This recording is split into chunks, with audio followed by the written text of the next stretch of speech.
Novara Media's very own Ash Sarkar recently went head-to-head with Matthew Goodwin on Moral Maze on the topic of race riots in Britain.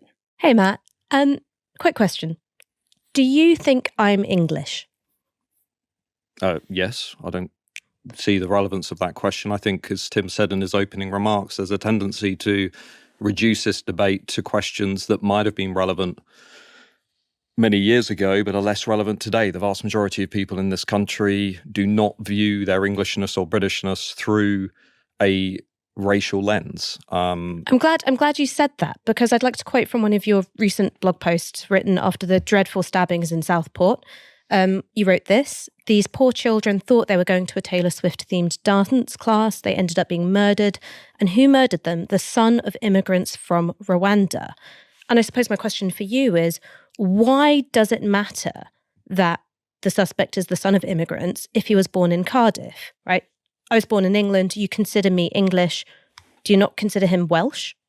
Well, that was on my Substack, and the reason that I wrote that was because I was trying to make the point that we have a massive problem in this country with integration.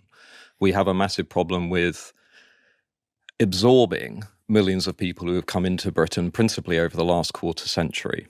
And we can see that. It's instantly obvious to anybody who lives outside of the M25, lots of people in London too, that what we have essentially done is pursued a model that has prioritized group difference, and particularly on the left of politics, I would argue, has allowed minorities to celebrate their distinctive identity, culture, history, but has not allowed the majority to do the same. In the context of everything that has happened in this country in recent years, from British Muslims blowing up children at pop concerts, or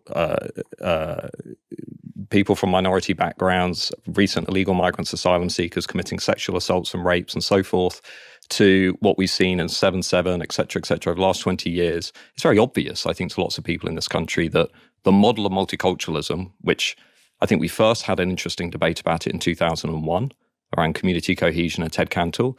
We then had a debate about it with Trevor Phillips, so we sleepwalking to segregation. We then had another debate about it in 2011 with the England riots.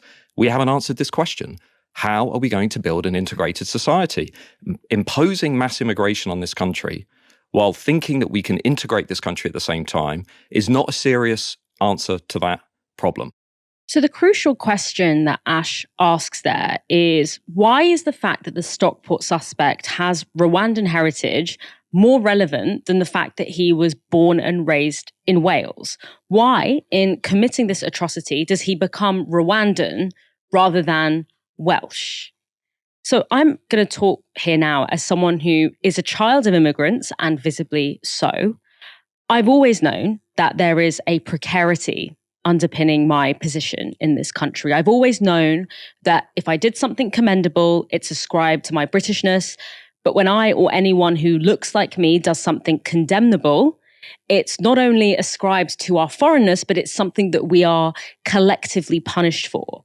I know that the decision to belong here is not entirely mine. And I know that for an increasingly vocal and powerful part of the society that I live in, whatever I do and however I behave, my very presence here is perceived as a problem that requires, to use Matthew Goodwin's words, a serious answer. But I really want to talk here actually about this idea of integration. Because whenever you try to really drill down what it is about immigration that someone doesn't like, people like Matthew Goodwin love to dodge this questioning by saying that it's just a problem of integration, because it allows a plausible deniability that the problem isn't with someone's, say, skin color, which they cannot change, it's with their culture. Because culture, after all, can change. You know, people can change the way that they interact with the culture. So it seems a bit more of a sort of neutral and cerebral and high-minded thing to have a problem with. But Goodwin isn't talking about culture, because if you listen carefully, he slips between talking about cultural differences that immigrants may have and atrocities like sexual violence against women or stabbing children, as what happened in Southport. So the suspect in Southport is a British child of Rwandan parents. So the suggestion here, it seems, is that stabbing children at a dance party is somehow a cultural norm in Rwanda. I mean, of course it isn't.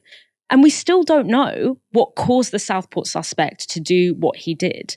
But unfortunately, violence occurs in every society and amongst every group of people. But what racism does is it essentializes characteristics across an entire population. So people who are subjected to racism cannot exist as individuals because we constantly find ourselves accountable for the actions of others in ways that white people just aren't.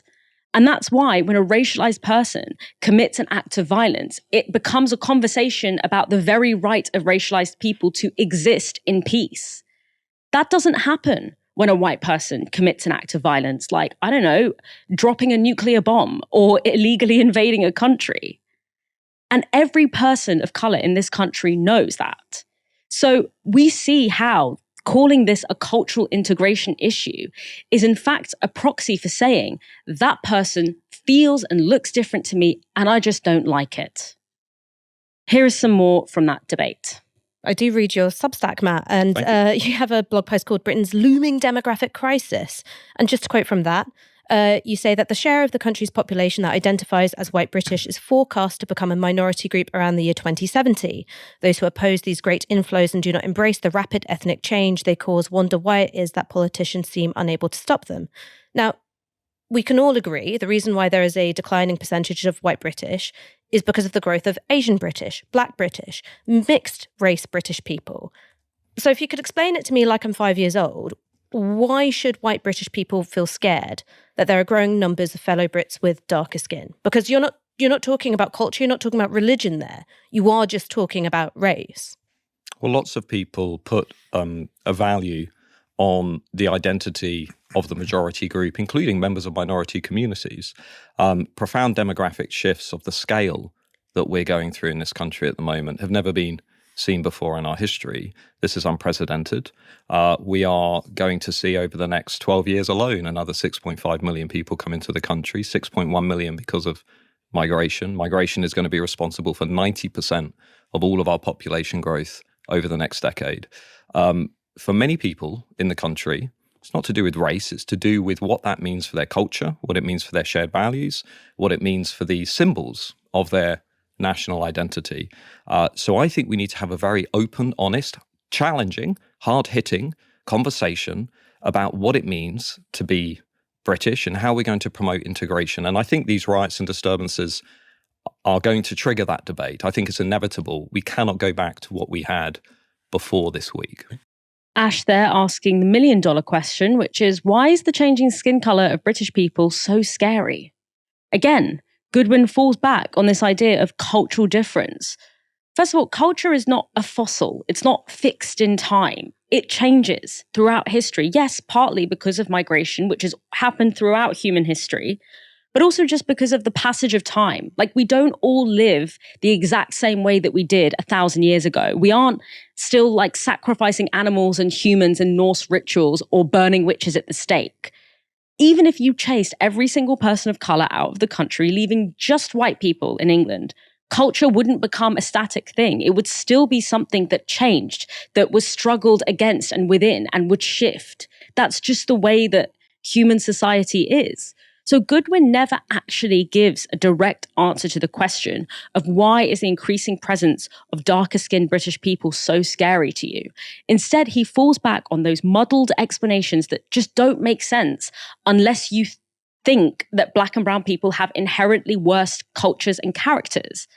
And when that fails, you just top it off with the classic, well, we just need to have a conversation about immigration, as if we aren't forced to talk about immigration literally every single day by the right-wing press on the terms of the right-wing press. Let's listen to one last contribution from Ash following the debate. I think when it comes to connecting the race riots that we've been witnessing and the tenor of the conversation around immigration, for me, that's undeniable. Of course, me and Matt Goodwin would differ an awful lot on whether immigration is a good thing and how it ought to be handled. But I think I would just like to draw your attention to an element of our back and forth, because what happened in Southport specifically is being assigned by Goodwin as a problem of integration, Why is he assigning it as a problem of integration? We don't know what this attacker's motivations were. That information has not been made available to us. We don't know if it was mental health issues. We don't know if it was ideological. We simply don't know. The reason why it's being assigned that meaning is because this suspect is the child of Rwandan immigrants. So if you say that when a child of immigrants, and in particular a Black or an Asian child of immigrants, when they commit a crime, it's because of a problem of integration.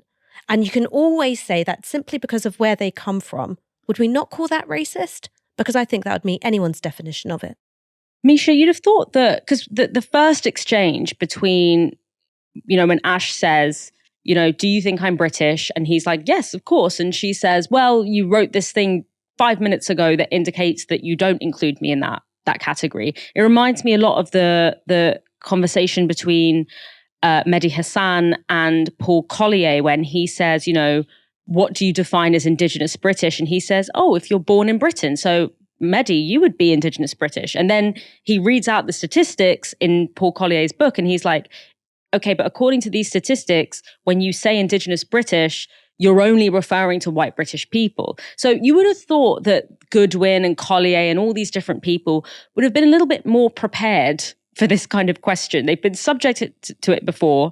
And it's, the main thing they talk about, which is why they don't like the fact that more British people are, not white-skinned enough for them.